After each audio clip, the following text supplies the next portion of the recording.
Good morning, good afternoon, or good evening. This is Property Management 101, and for today's video, we're going to be discussing some metrics that every single property manager should be tracking.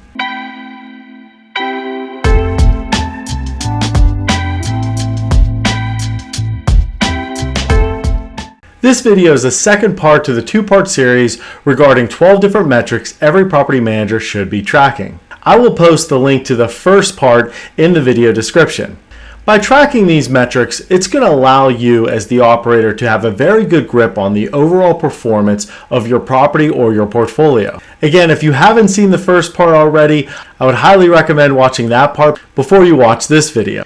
And the seventh metric that you should be tracking as a property manager, the number of applications per month. Not only you should be tracking how many applications you're collecting each month, but you should also be looking at your historicals of how many applications you've received in the past during those same months so you can actually check out that property or that portfolio's seasonality. By having a good understanding from a historical standpoint of what months coming up are your busy months, what months are your slower months, is really going to help you as an operator really prepare when it comes to your application expenses, your employee incentive bonuses, and your marketing expense. You can also scale back those expenses and those expectations for those expenses on months that you know you tend to be a little bit slower when it comes to the amount of applications per month.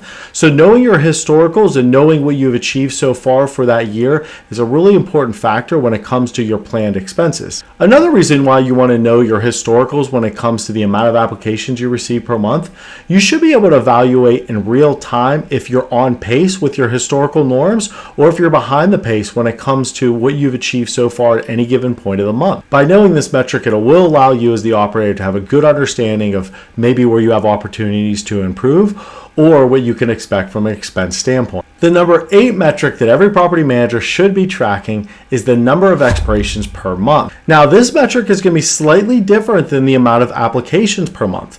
A lot of times those applications may apply that month but may move in the following month, or they may not sign for a 12-month lease. Maybe they sign for a 13-month lease or something shorter. So sometimes what you see from an expiration standpoint may be a much different expectation and count than you have if you compared it to the number of applications you typically receive per month. The number of applications that you're receiving may not necessarily mean move-ins. Some of those applications may be denied. Some of those applications could cancel or move in the following month. So there's definitely some different scenarios there to keep in mind when you're comparing the two.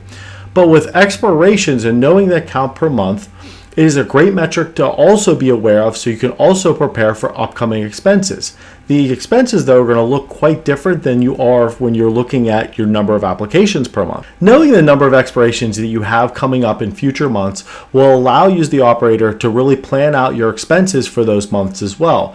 It'll help you evaluate expenses like maintenance supplies, vendor costs, payroll, and vacancy loss. One thing that's very helpful when you do know the number of expirations you have per month is take that number and then evaluate it against your typical and average renewal conversion. Let's say on average you renew 50% of your residents throughout the year. Well, if you have 16 expirations any given month, you can expect to have 8 move-outs that month. This gives you a great estimate to work off of for your team, as well as you can prepare from an expense side of what to expect as far as the number of move-outs as well. This also helps your leasing efforts. By knowing you have 8 move-outs, is it a situation we're confident we're able to backfill those?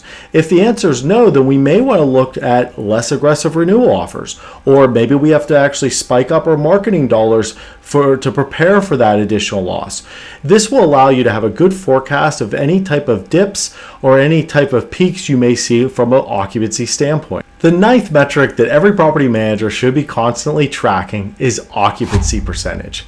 This is probably the most common metric that is tracked in the industry is occupancy percentage. And this is something when you're talking about occupancy, you're looking at, hey, as of that day, what is your occupancy percentage? Taking the number of units that you have and dividing it up by the number of units you have occupied gives you that occupancy percentage. Many companies, investment groups, and loans will have certain financial incentives and requirements that are tied directly to your occupancy.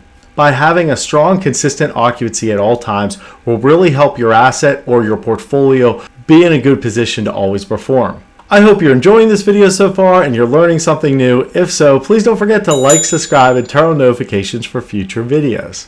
And the 10th metric that every property manager should be tracking is what is referred to as your trend or your leased numbers. So this is actually a metric that's very similar to your occupancy, but it is a future viewpoint of your occupancy. When you hear the term, what is your lease percentage? That is a viewpoint typically of your current occupancy plus any additional scheduled move-ins. While your trend is typically your current occupancy plus any additional move-ins plus any additional move-outs.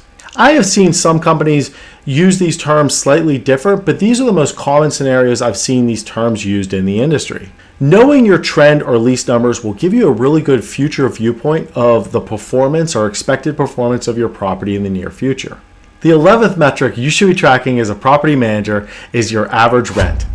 Now, this metric is much more common and widely used on the multifamily side compared to the single family side. But if you have a portfolio on the single family side that you're managing or you own, this can be a fantastic metric to really see your ability to grow your overall revenue. When I talk to property operators and when I talk to investors, there's a lot more emphasis when it comes to their occupancy than it is their average rents. But I would encourage you as professionals to keep in mind average rents and take a closer eye to them more often than maybe even your occupancy.